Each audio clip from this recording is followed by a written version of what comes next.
Kelly Forden, and I'm here today with Meghan Louise Wagner, and we are going to be talking about her story, Elephant Seals, which was published first in Agni and then in Best American Short Stories 2022. Welcome, Meghan. Hi. It's great to have you here. And I was just saying a minute ago before we started recording, it's great to talk to someone who is also from Ohio. Yay, Ohio. And and I know your MFA program too. I've met a few people who've gone through the MFA program as well. It's called NEO MFA. Is that right? Yeah, I know I'm going to trip trying to say it. No, that's okay. The Northeast Ohio Master of Fine Arts. Yeah, I know it's a mouthful, but I've met a few people and it's such a great program. So I guess we'll dive right into the story. As always on this program, people are supposed to read the story ahead of time, either in Agni. Unfortunately, it's not available online, but it's very inexpensive and very important to support journals in general. And then your other choice is Best American Short Stories 2022. So the story starts in 1969, correct? Yes. And it has a very unusual structure. So I guess maybe I will start with the question of what was the genesis for this story? I guess there's like a long version and a short version. So I'll try to stick to the short version. You don't have to, because it's probably all writers who are listening to this podcast. So they want to hear like how you did it. So no worries. Okay. So I had probably started writing stories about these characters, I'd say like at least like 10 or 12 years before I wrote that short story. So they were characters that I'd been writing stories about. They'd been living in my head for a really long time. And I never did anything with the stories. I never published them or anything like that. But I wrote so many different versions of them, that when I finally tried to I started trying to write some definitive versions, I guess, of these stories. After I was in the MFA program. And so I was actually taking this class that was like, it was a book workshop where you were like working on a book over the course of the semester.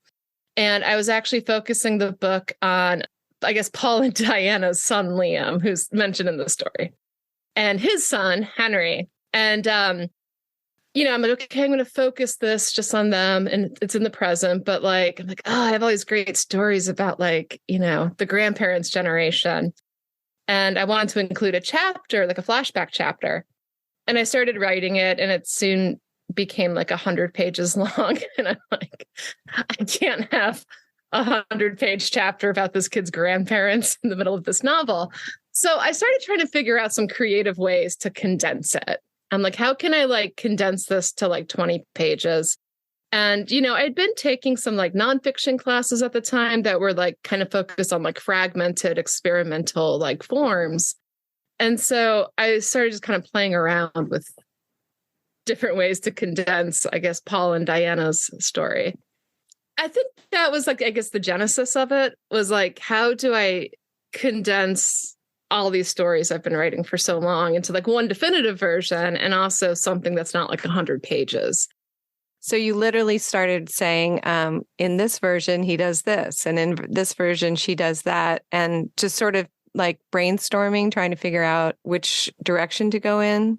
It took me a while to get to that narrative structure. I think I started trying to write just condensed versions, I guess. I was trying to figure out, well, what's most important.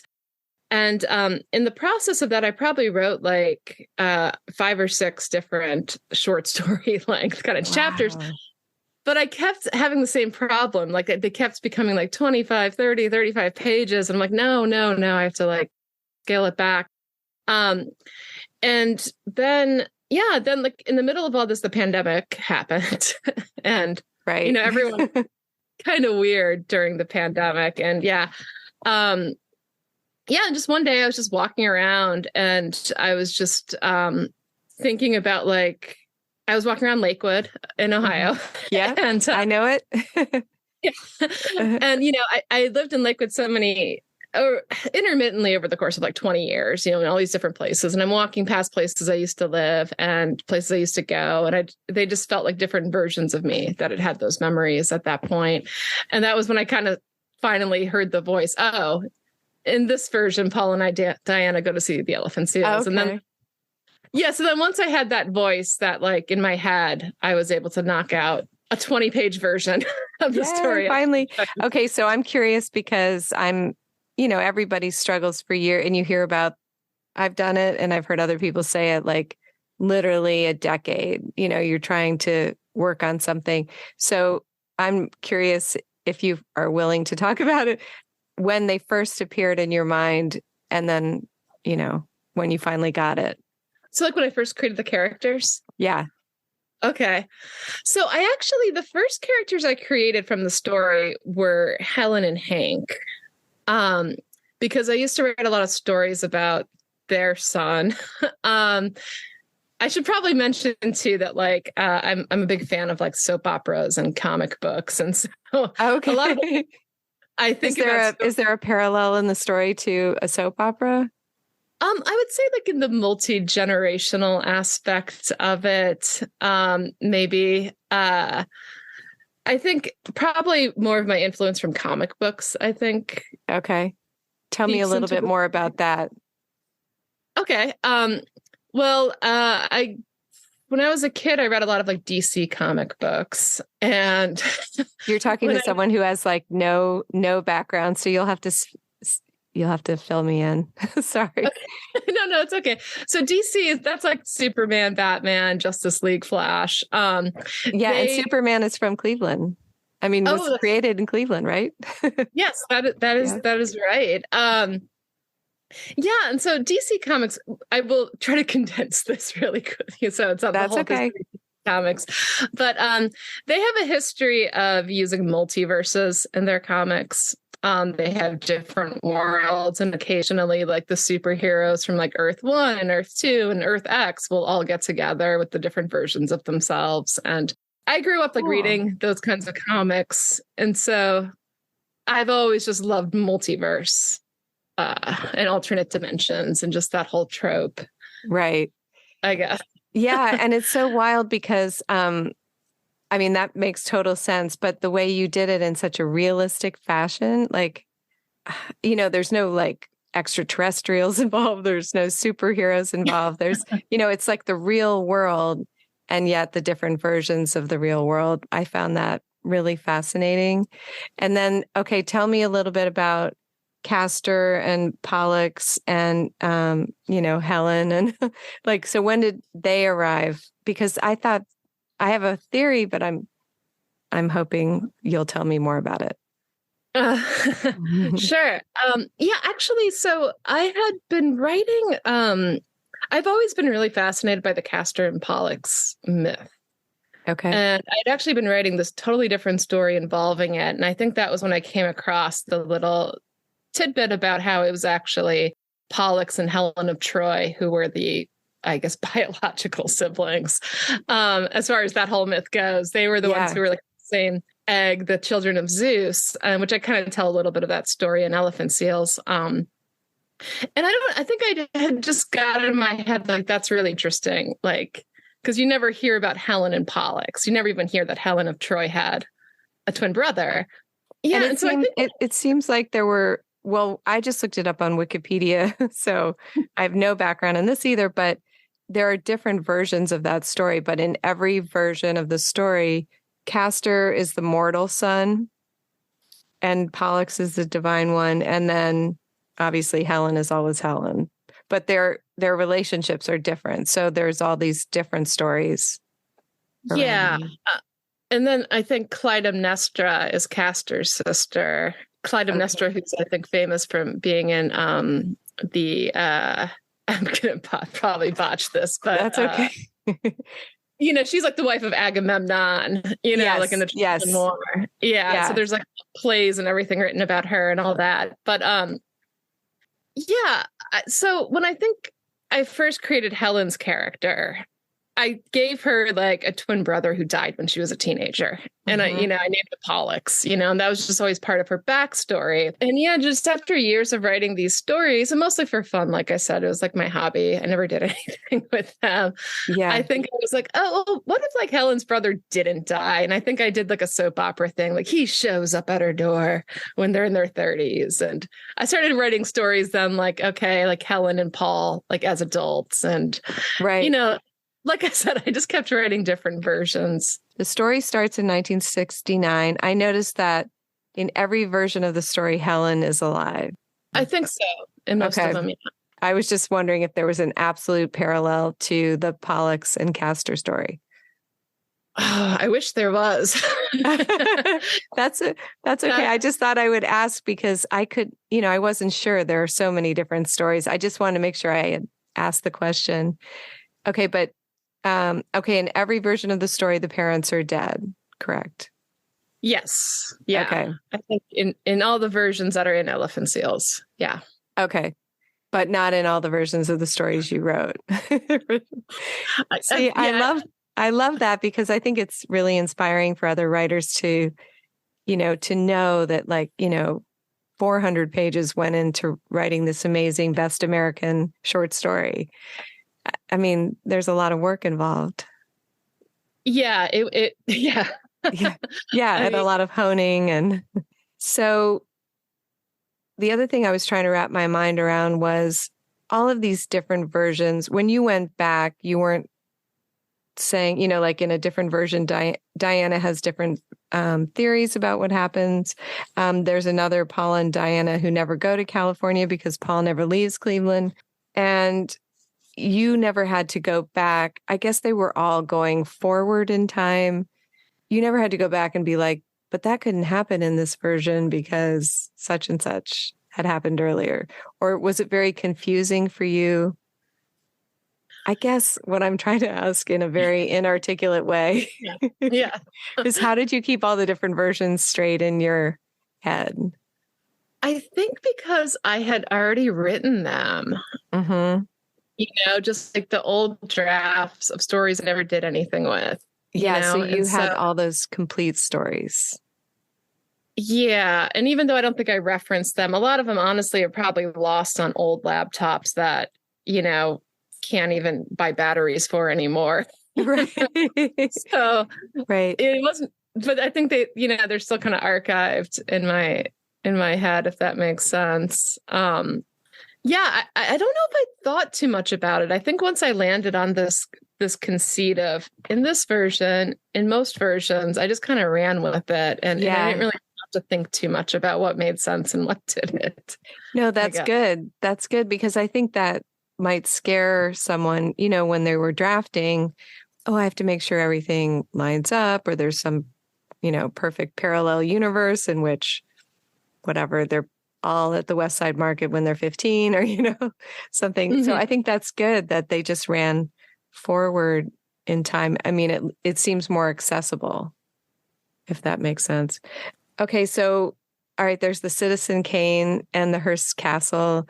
I'm just curious about the background on that.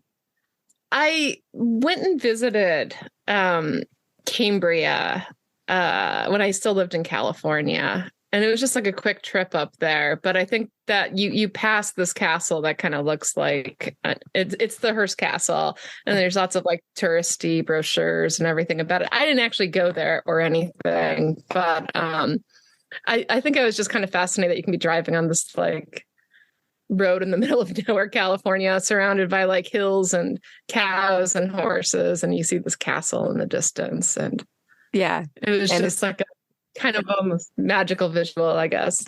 All right. Tell me about the elephant seals, fascination with elephant seals and what the parallel was to that. They never forget where they're from. It's interesting to think about that. Yeah. So the elephant seals actually do live, they have this beach that's near Cambria. There's a few different elephant seals colonies off the coast of California. They do kind of migrate around. Yeah, they're huge. I mean, they're like thousands of pounds, and there's like hundreds of them, and they just live on this beach, and you can pull over on the side of the road, and like, I mean, there's like guardrails and everything like that, but you can just see them. And it's another thing that I just found so like weird and odd. And I don't know. I mean, I guess I just got like a little bit fascinated by them because of that. Um, the way they made their way into this story, though, was it took a while. I think that I actually, when I was in grad school, I had a writing prompt. It was like a playwriting prompt to write a monologue. And one of the elements you had to include was a weird animal. And so I was like, well, I'll just plug my Paul character in.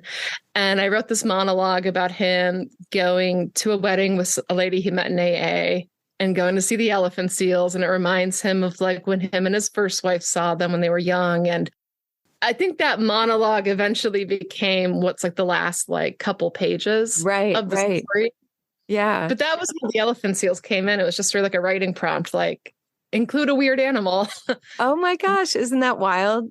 Because it's a perfect parallel too. I mean, even though there are all these different versions of them, everything sort of started that day that the parents are shot, and like all these versions are offshoots of that moment, and all the things that could have happened after that, because there's really not much about them before the shooting.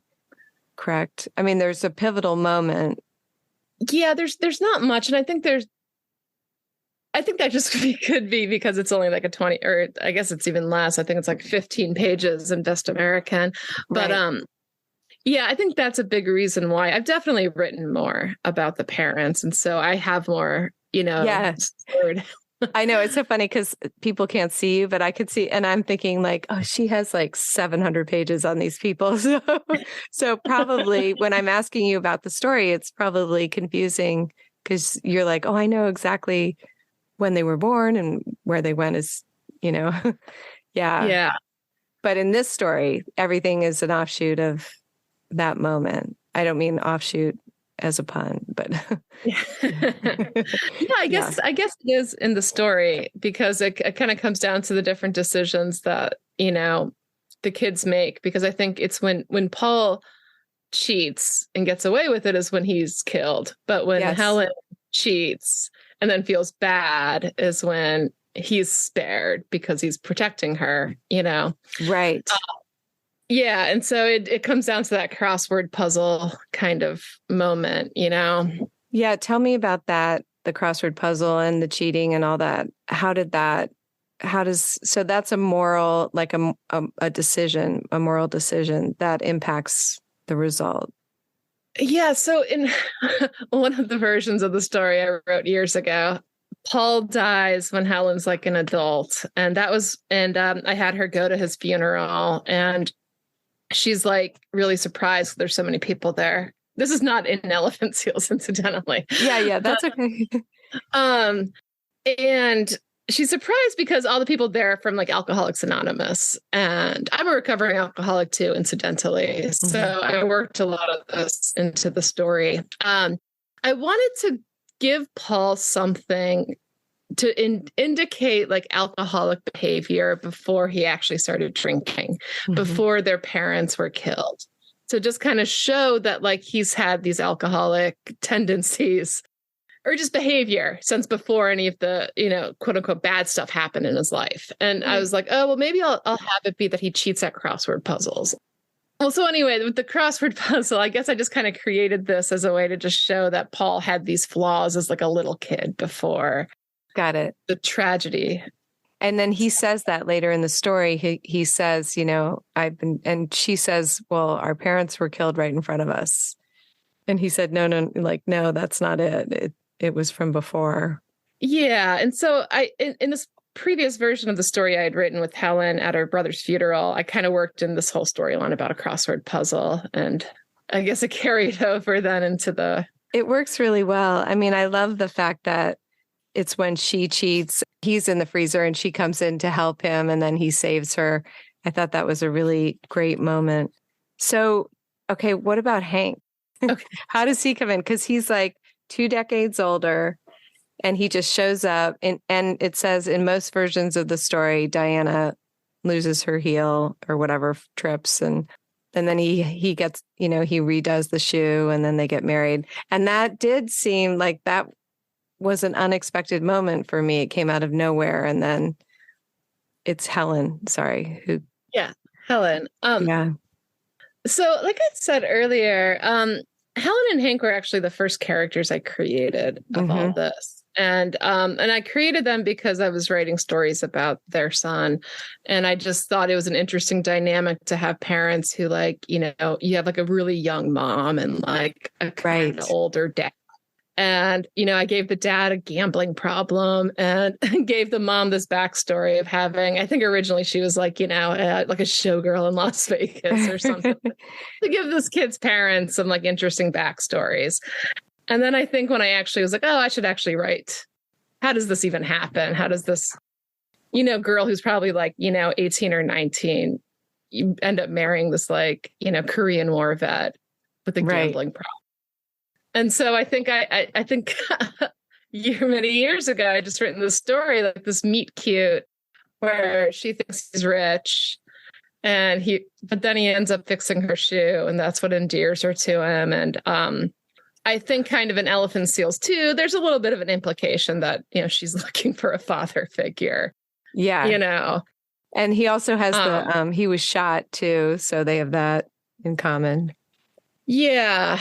And I think there are different versions of him. There's, I think in Elephant Seals, there is a version of him where he has a first wife who's passed away, and he has like a son, and he's a little bit of a different person. And he's like, no, this is like a teenage girl. I'm not gonna, Yeah. But then there's another version of him that's like, oh, well, you know what? Even though she's younger than me, maybe she can understand me. Yeah, and it's like the more selfish version who hasn't been through as much, who is willing to just sort of take what he wants without thinking about the ramifications. Yeah. And like in my head, I think that they are actually a good couple. I've never like really thought of it as being, anything too scandalous. I mean, it is odd, I think. Yeah, but sometimes it can be okay. I mean, he didn't strike me as a weirdo or, someone who likes, teenage girls. Yeah. I mean, I think too, when I was originally writing it, because I was writing, I created the characters really thinking more about their son in mind and just thinking about the dynamic his parents might have. And you do. And I was like, well, it was like the 60s, 70s when they met and got married, and it was a different time, so where I think that may have been like a little bit more common, that people wouldn't have really, blinked an eye at that kind of thing as much. What about, okay, so you keep mentioning the son, so I got to ask, what, he's not in this very much. I mean, so you must be creating a story with him in it now, or? Well, so Liam, who is Diana and Paul's son, is in Elephant Seals. In the original version I wrote and sent to Agni, there was a whole section about Nick. Oh. But they suggested I cut it. Oh, okay. Wait, I'm sorry. I'm backing up because, okay, so Liam is Diana and Paul's son. That's right. Okay, so you're right. In Helen and Hank, you don't say anything about the kids in Elephant Seals. Okay, I'm sorry about that. I was thinking about Liam. Okay, go ahead. I have a hard time keeping track of all of it too. So. No. Yeah. So originally I did have a little bit more about actually Liam as well in the story. And when I sent it to Agni and they accepted it, they had some like revision suggestions. And one of the suggestions was that bringing in the new generation characters kind of like was confusing and took a little bit away from like their the story. Other one. So I kind of gave some of their stories then to like Helen, Diana, and Paul. So basically, like I had to cut some. That's so hard. Story. Okay, because I noticed it's right now it's like close to 6,000 words, which is pretty long. How long was it when you sent it to them? I'm curious. Oh, it was the same length. Oh, okay. Yeah, it was dispersed all those traits to the existing characters. Yeah, like what I basically just did was I rewrote, I think like the last 6 pages of the story. Okay. I basically just rewrote. Like I think originally in my first version I sent to them, the last couple pages were actually about Liam. And it was Liam who went and saw the elephant seals. Oh, but then but then based on like revision suggestions, I decided to just make that Paul instead. And then that changed a few things for me too in the story. And so. Like what? Well, I think I made the elephant seal stuff a little stronger throughout the story as a result. Like it had always been called elephant seals and it had always started and ended with them.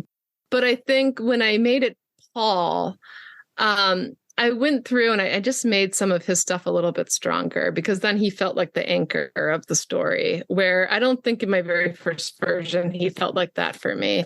I felt like it was more of an ensemble. Yeah, it does. And there's a lot about how you can't go back. In fact, you said that in the back of Best American Short Stories. I love this last paragraph. Do you mind if or do you have it in front of you? You could read it. I forgot to. Okay, that's all right. All right, then. Okay, so this is the last paragraph of the contributors' notes where you're talking about the story. And then you said, I guess I'm going to have to read 2 paragraphs because, okay. On one of these walks, I passed a few of my old haunts. They were all closed for the pandemic, and my memories began to feel like trips through alternate realities. A different version of me used to drink at this bar. Another version of me got kicked out of that club. Another version of me was here, stuck. I walked home and knocked out the first draft in about a day, but in the following months of revisions, I finally came to understand something about these characters that I couldn't when I was still drinking. Recovery isn't always about redemption. There are some doors that will always stay closed, some places you can never return to, some people who will never let you back into their lives, but they still live in your bones and they creak when you move. I mean, that is beautiful writing, but really sad. And that last scene where Paul is with, I think it's Linda. Linda, sorry. No, it's okay. I'm like really bad with names. I literally have been working on this all morning, so I should remember. Anyway, with Linda, that is and Linda talks about that, how she's going to this wedding and she was really surprised to be invited and her sister wants to talk to her, and her sister hasn't wanted to in a while. And that was really poignant for me as a reader because there are all these different versions and it does just move forward. You know, you can't go back and change some things. There are some things you can't do over. Yeah. And I think, so the original version, I think I sent to Agni with having Liam have that moment at the end. It was different.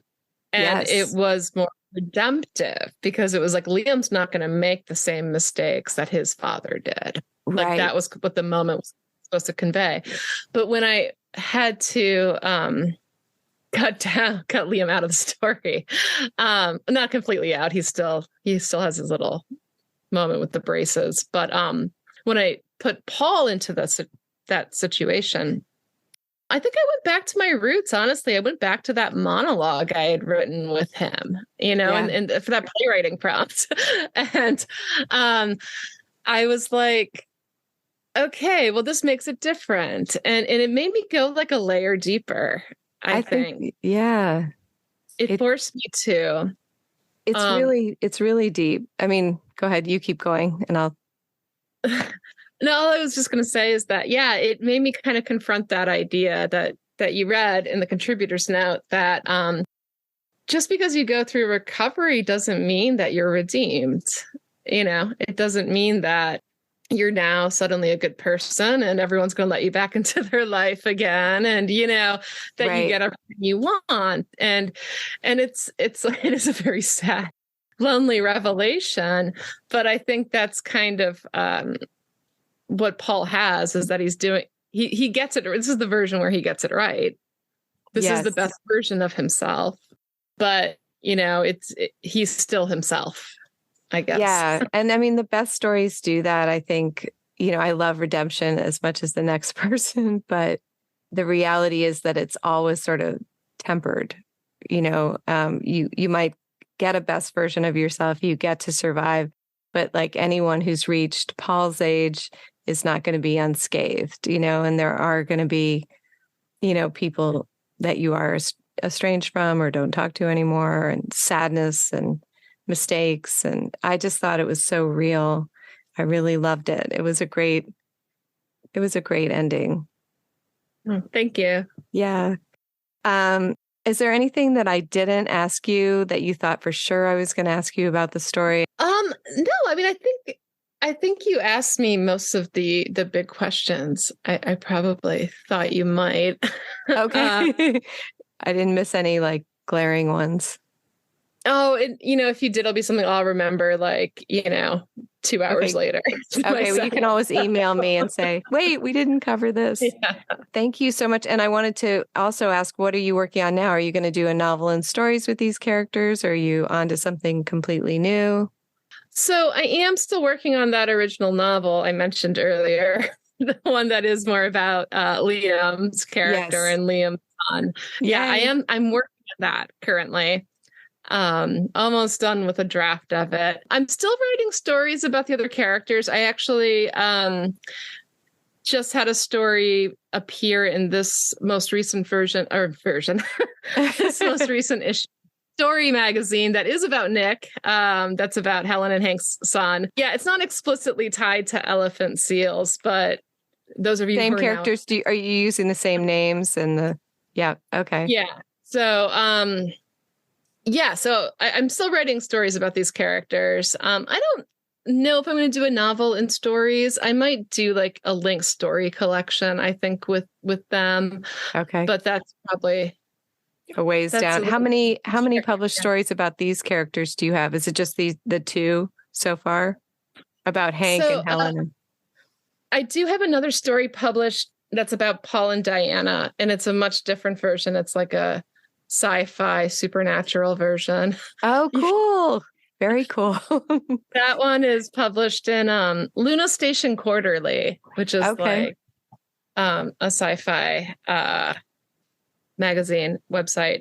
But yeah, and I think I have a link to that on my website, which is just like MeghanLouiseWagner.com. Okay, great. Well, thank you so much, Meghan. I really appreciate it. Yeah, thank you. Thanks for having me. This was great. It was wonderful.